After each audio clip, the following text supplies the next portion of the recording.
আসসালামু আলাইকুম। পশুর কৃতজ্ঞতাবোধ, স্নেহ, দয়া, মায়া, ভালোবাসা ইত্যাদি হৃদয়ের কোমল বৃত্তিগুলি আল্লাহ পাক কেবল উন্নত জীব মানুষকেই দান করেননি, ইতর প্রাণী পশু পাখিতেও দিয়েছেন। তাই মানুষ যেমন অতি আদর যত্নে সন্তান সন্ততিকে লালন পালন করি, পশু পাখিও এদিক দিয়ে কম নয়। তারাও সহজেই মানুষের আদর সোহাগ বুঝতে পারে। এক কৃতদাস তার মনিবের দুর্ব্যবহারে অতিষ্ঠ হয়ে পালিয়ে এক বনে ঢুকে পড়ে।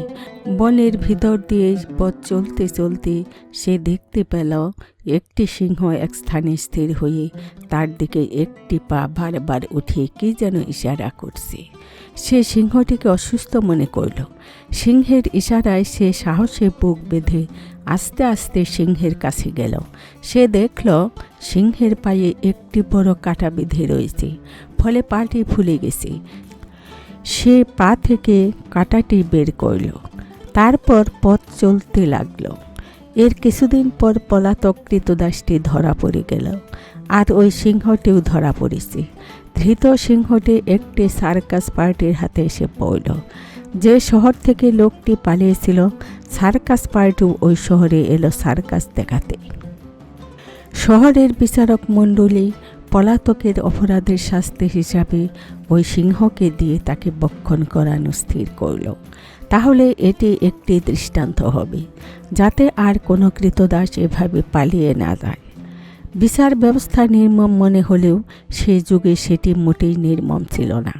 যা হোক, তারা ঘোষণা দিল, অমুক দিন অমুক সময় পলাতককে সিংহের সামনে নিক্ষেপ করা হবে। কিভাবে সিংহ তাকে বক্ষণ করে, এ দৃশ্য দেখতে প্রচুর উৎসুক দর্শক উপস্থিত হল। চারিদিক লোকে লোকারণ্য, মাঝখানে পলাতক লোকটি।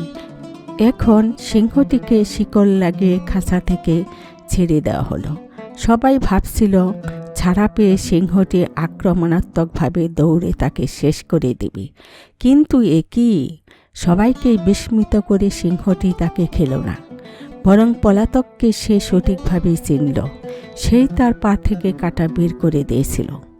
শিক্ষা: একটি ইতর প্রাণী তার পা থেকে কাঁটা বের করার কৃতজ্ঞতা প্রকাশ করতে পারে, আর আমরা মানুষ সৃষ্টির সেরা হয়ে কৃতজ্ঞতার বদলে যত রকম অন্যায় ও অকৃতজ্ঞতা প্রকাশ করতে মোটেই কার্পণ্য করি না।